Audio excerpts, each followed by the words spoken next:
A paz do Senhor, povo de Deus, louvado seja Deus por mais um Desperta Crente. Receba essa palavra no poder do nome de Jesus. Hoje nós estamos no verso 14 de 1 Timóteo, do capítulo 3, a continuação do vídeo de ontem, porque não deu pra gente terminar, porque tem sido extraordinário o que Deus tem falado conosco nessas epístolas, e eu acredito que Deus tem mais uma porção dobrada pra tua vida hoje, porque Deus é bom e fiel. Quem acredita nisso, né? Diga amém, porque Jesus é maravilhoso. Eu quero externar a Deus a minha gratidão pela sua vida, que tem se inscrito no canal. Dia após dia eu tenho ouvido pessoas se inscreverem no canal. Seja bem-vindo, você que se inscreveu agora. Que Deus te abençoe, que a paz do Eterno te alcance, que a graça, a misericórdia e a alegria verdadeira do Senhor esteja com você. Lembre-se, tem remanescentes na terra, tem aqueles ainda que servem, vivem e tem um propósito divino, que é servir ao Deus Todo-Poderoso, ao Criador dos céus e da terra. Amém?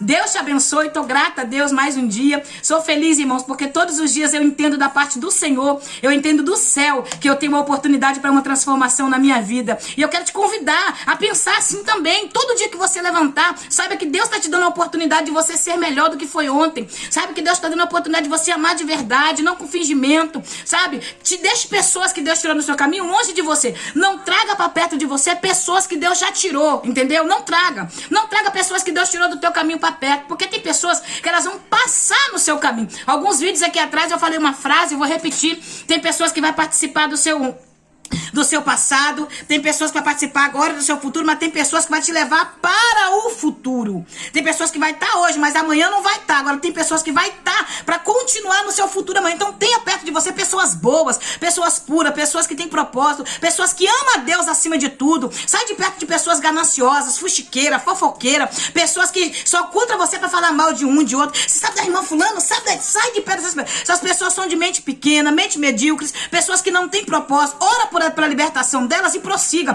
Mas ande com pessoas que falam: rapaz, eu tô com um projeto no coração, tá queimando. Nossa, Deus tem falado comigo. Rapaz, tive uma experiência quando eu... Ande com pessoas que vai te passar fé, que vai te passar coragem. Lucas 18, verso 8 vai dizer assim: ó, porventura quando o Filho do Homem vier, achará fé na terra. Jesus falou isso, que porventura quando ele vier, achará fé na terra. Muitas vezes a nossa fé tá acabando porque a gente anda com pessoas que não têm fé. Então faz uma limpeza aí na sua vida. Tira essas pessoas fofoqueiras, contendeiras, mexeriqueira, mentirosas. Olha, a pessoa que fala mal de alguém pra você, na sua ausência, a roda da vez vai ser você. Aprenda isso, acabou. Não tem outra, irmão. Isso aqui não é porque a gente é crente, não. Isso é até lá fora, até lá no mundo é assim. Se eu encontrar você, fala mal de alguém pra você, quando você sair da presença, eu vou estar falando mal de você pra outra pessoa. Porque é o propósito da pessoa que gosta de falar dos outros. Ela não tem outro foco de vida, ela não tem outra visão, a mente dela não é expandida, a mente dela é pequena. Então o alvo dela é degredir a imagem, o alvo dela é degredir as pessoas, o alvo dela é pegar fofoca fresca da vez e sair passando. Então saia desses ambientes que te diminuem,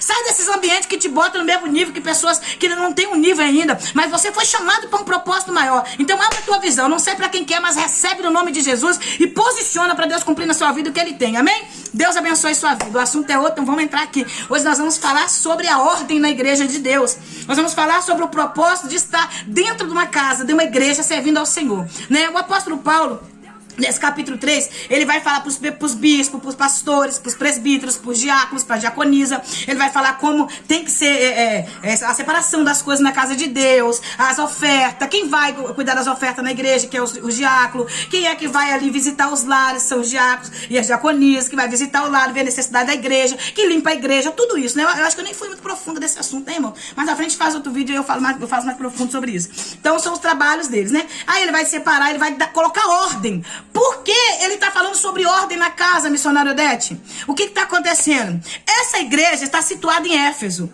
E nós sabemos que quando você lê a epístola de Paulo aos Efésios, quando você lê essa epístola, você vai ver que ela foi fundada num grande avivamento espiritual. Essa igreja foi fundada num avivamento extraordinário, aonde os macumbeiros, os feiticeiros, as prostitutas, os sacerdotisas, eles se entregaram a Jesus de uma tal forma que eles queimavam seus livros das suas seitas em praça pública. Eles verdadeiramente tiveram um encontro com o Senhor. A palavra de Deus vai dizer em Atos dos Apóstolos, no capítulo 19, que a palavra de Deus crescia e sobressaía sobressaía. Você sabe o que é isso? É crescer e sobressair. Quer dizer, além de crescimento, tinha expandimento. Crescia para tudo quanto era do povo, estava se convertendo. Não era emocionalismo, não, como a gente vive nesses últimos dias, não. Esses movimentos de emocionalismo, não. Que o povo tá levantando a mão, chorando, mas tá com ira, tá com ódio, tá com contenda, tá de mal de um, tá de mal de outro, tá na frente da obra, tá liderando, tá pastoreando e tá lá maquinando mal, fofocando, falando não, de mal com as pessoas, não fala com as pessoas pra poder dizer que a pessoa não fala com ele. Não é esse tempo, não. Foi um grande avivamento, onde a igreja foi fundada e algo extraordinário aconteceu. Só que esta igreja também, depois desse tempo que se passou aqui, que Paulo está escrevendo essa carta para Timóteo, que Timóteo, ele manda Timóteo no ano de 64 aproximadamente, tá, irmãos? Aproximadamente nesse ano, ele manda Timóteo ir para lá, porque estava acontecendo dentro da igreja um esfriamento espiritual terrível, um esfriamento tão terrível, que o Espírito Santo severamente usa Paulo para escrever, para que o povo desperte. Aí ele vai falar da carta aos Efésios sobre como lidar o marido, a esposa, os filhos, né? Vai falar sobre levantar dentre os mortos, vai falar da armadura de Deus, que é o capítulo 6, ele vai falando fundamentos extraordinário. Capítulo 1, ele fala a base, né? A base ali, nós já somos mais que abençoados com toda sorte de bênção. Então eu não preciso de paninho, toalhinha, eu não preciso ficar pedindo a irmã da revelação botar a mão na minha cabeça, eu não preciso fazer fila que não acaba mais pra irmã revelar como vai ser amanhã, porque a palavra de Deus está me dizendo tudo. Então Paulo vai quebrando muitas heresias, vai jogando por terra aí. É por isso que eu falo, a palavra de Deus, irmãos, ela fortalece o crente, e o crente precisa ler Bíblia. Crente que não lê Bíblia não é crente. Crente que ainda não tem um compromisso com a palavra de Deus, ele não é um cristão, ele é um convencido que ele se converteu. Ele apenas se convenceu, ele gosta do movimento, ele gosta de ir na igreja, ele gosta de dar glória, ele gosta de dar aleluia. Ele vai num domingo receber a bênção, como muitos dizem, né? Vou na igreja domingo receber uma bênção. Mas ele não é um crente convertido ao evangelho, ele não é um crente convertido à verdade. Por quê? Se eu não tenho um compromisso com essa palavra todos os dias, como que eu vou dizer que eu sirvo a um Deus que eu não conheço? Você quer conhecer a Deus? Leia a palavra, ore a palavra, viva a palavra, tenha uma vida de santidade, uma vida de renúncia.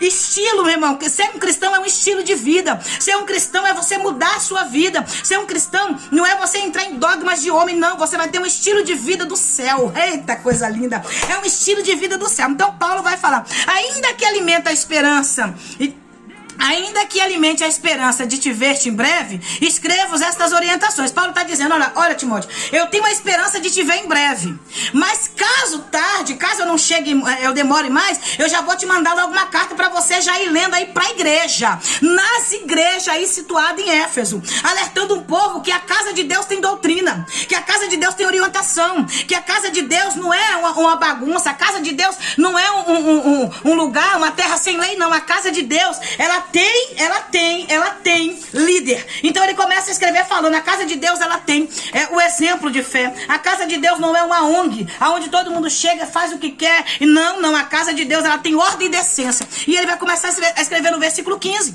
Então esse é o cenário, o contexto da cidade ali de Éfeso, da igreja de Éfeso. As igrejas que estavam ali situadas em Éfeso. Por que ele vai falando nesse versículo aqui, aonde muitos desigrejados, pessoas que não querem liderança, pessoas que não querem participar do corpo de Cristo, de verdadeiramente do corpo, se dizem, denominam cristão, mas ficam na tua casa, ficam vendo pela rede social, pela internet, né?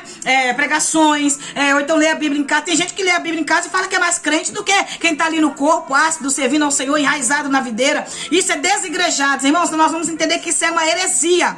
É uma das heresias que muitos não leem a Bíblia como deve ser lida. Outros pegam a Bíblia e interpretam como querem e vão viver essas heresias. E muitas pessoas hoje estão vivendo essa heresia desigrejadas dentro de casa, dizendo que a igreja de Cristo não tem templo, não tem uma casa, não tem um ambiente. Ei, querida, vamos entender agora o contexto aqui. A cidade de Éfeso estava sendo muito perseguida, os irmãos estavam sendo perseguidos, as igrejas eram situadas dentro de lares, abria dentro de lares, cultuavam ali, eles cultuavam em praça pública, eles cultuavam dentro do templo, eles cultuavam onde eles tinham oportunidade. Quando estavam sendo perseguidos, cultuavam no meio do mato, adoravam a Deus no meio do mato. Entendeu? Porque eles não conseguiam ter um templo certo, a não ser nos lares. Por quê? Porque na perseguição. Meu irmão, Jesus voltou o mundo de cabeça para baixo naquele tempo. Os 12 apóstolos revirou o mundo, como em Atos dos Apóstolos, no capítulo 17 vai falar. Esses homens estão virando o mundo de cabeça para baixo. Você está entendendo? Aonde passava o evangelho, era notório a presença da graça do Senhor. Conversões, aleijado andando, morto revivendo, presença de Deus acontecendo, meu irmão. O mundo estava sendo sacudido pelo evangelho. Ei, Jesus, faça esse tempo. Faça esse tempo novamente, Senhor. Faça esse tempo. Aqueça o coração desse crente, desse homem, desta mulher. O desejo de pregar a tua palavra com sinceridade, com verdade. O desejo de viver esse evangelho unigênito. O desejo de, sinceramente, Pai, ter uma vida sincera com o Senhor. Um desejo de sair da capa, sair desse engano que muitos estão vivendo. Infelizmente, nós estamos num contexto muito triste, onde muitos abrem igreja para fazer comércio, muitos abrem igreja para fazer empresa, onde querem dar cargos dentro da igreja de trabalho para as pessoas, como funcionários públicos na casa do Senhor. Meu Deus, isso é algo muito triste. Por isso muitos têm dado descrédito à igreja, não tem mais dado crédito à verdade do evangelho. Mas eu profetizo que esse avivamento que o Senhor já falou na tua palavra que vai acontecer, aconteceu. E o Brasil é do Senhor, já aconteceu. O Brasil é do Senhor, vai acontecer esse avivamento na casa de Deus. Aleluia, eu creio nisso. O evangelho vai ser pregado por amor, não por dinheiro. O evangelho vai ser pregado por amor, não por fama. O evangelho vai ser pregado não por conhecimento, não por eloquência, não porque quer aprender e saber mais que os outros, não. Vai pregar porque quer ver almas sair do pecado e vir para a luz, sair do erro, sair do engano, sair da mentira, sair da cauterização desse mundo da mente e vir para a verdade do evangelho e receber a salvação que é de graça através de Cristo Jesus. Eu creio nisso. Eu vou ver uma geração entregue ao Senhor. Eu creio. Eu acredito nisso. Ninguém muda isso no meu coração, porque o Espírito Santo testifica na minha alma e na tua alma também. Sua casa é do Senhor, sua família vai ser do Senhor. Amém? Versículo 15. Contudo, se demorar, fique ciente de como as pessoas devem comportar-se na casa de Deus, que é a igreja do Deus vivo, coluna e fundamento da verdade. Por que ele está falando da casa de Deus? Porque o templo do Senhor é esse aqui. Aqui é a casa do Senhor. Mas é necessário ter um lugar para reunir. Então ali ele escreve essa carta para ser lida nas igrejas em Éfeso. Nas casas onde tinha ponto de congregação. Como que nasce uma igreja, irmão? Uma igreja nasce na casa de alguém. Uma igreja nasce na sala de alguém. Quantas denominações aí, quantos templos enormes, respeitados, de anos aí. Nasceu aonde? Na sala de alguém. Fundou na sala de alguém, depois teve um templo, e ali tem sido a bênção que tem sido. Muitas igrejas aí que foram abertas, muitos templos que estão aí, foram abertos como dentro do lar de alguém. Alguém abriu a sala da tua casa para fundar uma igreja. Eu vou te dar um exemplo aqui. Eu moro numa roça, num lugar onde não tem igreja por perto, onde a comunidade é muito longe, onde a cidade é longe, eu não tenho como ir para a igreja todo dia, não tem como ir às vezes porque não tenho carro, não tem como me locomover, eu só tenho a palavra. Eu posso fundar uma igreja na minha casa. Eu posso reunir com mais crentes que tiver por mais perto, que quiser. Tal dia vai ter culto na minha casa. Ali eu posso fundar uma igreja. Por quê? Debaixo da direção do céu. Porque nós vamos reunir para adorar a Deus. Não é pecado. Você está unido, a igreja de Deus está ali. Mas quando você tem um templo, como Paulo ensina, quem eram os pastores presidentes desse tempo aqui, meu irmão? Era Pedro, era Paulo, era Tiago. Eram os irmãos, eram os apóstolos, os pastores que Deus levantou para poder abrir a igreja, fundar a igreja. Então nós precisamos ler a Bíblia e abrir a nossa visão espiritual para entender. As pessoas pegam textos isolados, versículos isolados e querem arrotar as suas eloquências, arrotar os seus enganos. Não é assim, irmãos. Nós precisamos entender, a igreja é um corpo. Se nós não tivermos nesse corpo, Colossenses fala da cabeça que é Jesus, Efésios fala do corpo que somos nós. Um corpo fora do membro, um membro fora do corpo apodrece. Arranca a cabeça do dedo para ver, apodrece, meu irmão. Arranca o pé, apodrece, arranca o braço, apodrece. Então o corpo tem que estar, o membro tem que estar no corpo, não fora do corpo. Entendeu? Jesus é a cabeça, então fique em Jesus e no corpo de Cristo. Nós temos que ter comunhão, nós temos que ter união, nós temos que passar ali situações para aprender a conviver um com o outro. Eu penso de um jeito, a minha irmã pensa de outro. Eu penso de um jeito, meu irmão pensa de outro. Mas nós somos irmãos em Cristo. E irmãos, por mais que se decepciona, ele se perdoa e prossiga a caminhada. É isso que o Senhor está dizendo. Nós precisamos vir para essa verdade que o Senhor está dizendo. Quem é a igreja do Deus vivo? Coluna, baluarte da verdade. Por que a igreja do Deus vivo? Porque naquele tempo, toda a idolatria que estava acontecendo naquele lugar, o Senhor tinha destronado todos os deuses daquele tempo. A deusa Diana, a deusa Afrodite, o deus Baco, o deus da bebida. Todos os deuses daqueles gregos ali. Todos os deuses que era aquela misticismo religioso. Aquela mistura de judaísmo com grego, que virou aquela heresia terrível. Tinha sido desbancado pelo Deus vivo, que é o nosso Senhor. O Senhor tinha jogado por terra todo engano daquele tempo. Então ele fala, a igreja do Deus vivo, o Deus que vive, o Deus que respira, o Deus que faz, o Deus que age. Não é Deus de imagem, não é Deus de pedra. Então essas heresias, essas seitas que são lançadas, pessoas que creem em imagens, pessoas que creem naquilo. O Deus vivo, o Deus que fala, o Deus que se movimenta, o Deus que age, o Deus que cria, o Deus que zela, o Deus que abraça, o Deus vivo. Qual é a igreja dele? É coluna e baluarte da verdade, meu irmão. Não adianta. Pode contender contra a noiva, pode contender contra a igreja, mas não adianta. Bate com o fragmento da rocha. Se tentar bater com a igreja, bate na rocha que é Jesus. Ele é a rocha, a pedra angular. Quem nós somos, missionária? Fragmentos dessa pedra, aleluia. Fragmentos desta igreja. Nós somos a igreja de Jesus. E não tem isso, não tem papal, não tem receitas, não tem heresia, não tem certo tipo de... A gente tem que ter até, meu Deus, é difícil gravar, tem que botar as palavras com vigilância, porque o negócio tá brincadeira para nós que servimos a verdade. Então nós temos que ter sabedoria. Então é algo assim que a gente vai vendo. Ele fala o Deus vivo, o Deus verdadeiro. Pensa aí, aquele povo que vendia santos, que vendia imagem naquele tempo. Tinha um homem chamado Arquipo, não, esqueci o nome dele. Me deu um branco aqui agora. Mas tinha um artesão lá, e aquele artesão perseguiu Paulo terrivelmente, juntou com os outros artesãos para perseguir Paulo, para parar a obra de Deus, pela inveja do que Paulo estava fazendo naquele lugar. Porque Paulo quebrou o comércio dele, ele vendia imagens, ele vendia santo, ele vendia engano pro povo, santo de madeira, santo de barro, santo de prata, santo de ouro, ele vendia santinho para aquele povo. Então, Éfeso era uma cidade situada ali, era como se fosse uma capital, sabe? O mundo passava em Éfeso ali, tudo ali, Éfeso era referência. Éfeso tinha seu templo lá, que cabia 24 mil pessoas sentadas. Imagina a quantidade de pessoas em pé naquele lugar. Então era referência, aquele teatro naquele lugar. Éfeso era cidade conhecida, todos conheciam. Era assim, eu vou fazer uma viagem pro exterior, eu quero ir pra Éfeso. Era isso, entendeu? Eu vou fazer uma viagem pro exterior, eu quero ir pros Estados Unidos. Era como se fosse uma Éfeso hoje. É isso. Então ali o mundo inteiro queria passar por Éfeso. Éfeso era conhecida. Então ele está dizendo, o Deus vivo, o Deus que desbancou todos os deuses desse povo. E Paulo começa a falar, Timóteo, não esqueça o Deus que você serve. E não esqueça a igreja que você faz parte.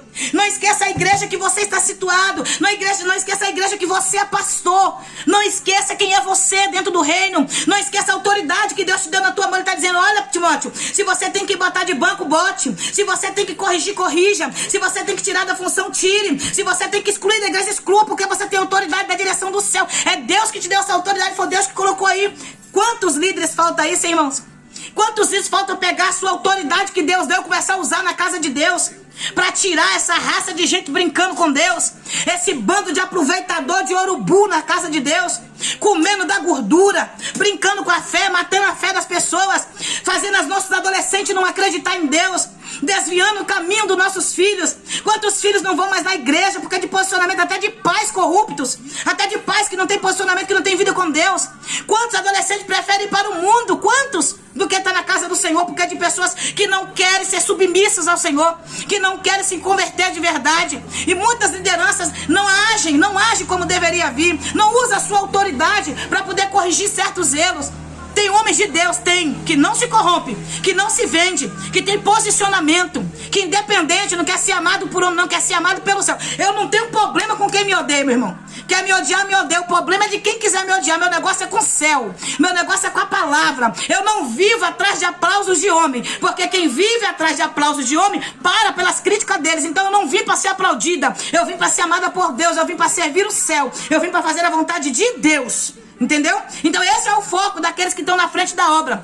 Você não pode pregar se você não tem coragem de falar o que Deus manda. Você quer pregar, mas você quer engolir palavras com medo de confrontar alguém. Problema de quem se sentia confrontado. Se a palavra te confrontou, conserta na área que te confrontou. Se você se sentiu ofendido ali, é nessa área que você tem que mudar. É onde você não gostou do que foi falado pra você que você tem que mudar. É ali que você tem que futucar, analisar, que você tem que mudar. É ali. Porque toda palavra verdadeira, ela confronta. Não é ser desequilibrado não, tá, irmãos? Sair desequilibrado, falando coisa na cara de todo mundo, não é isso não.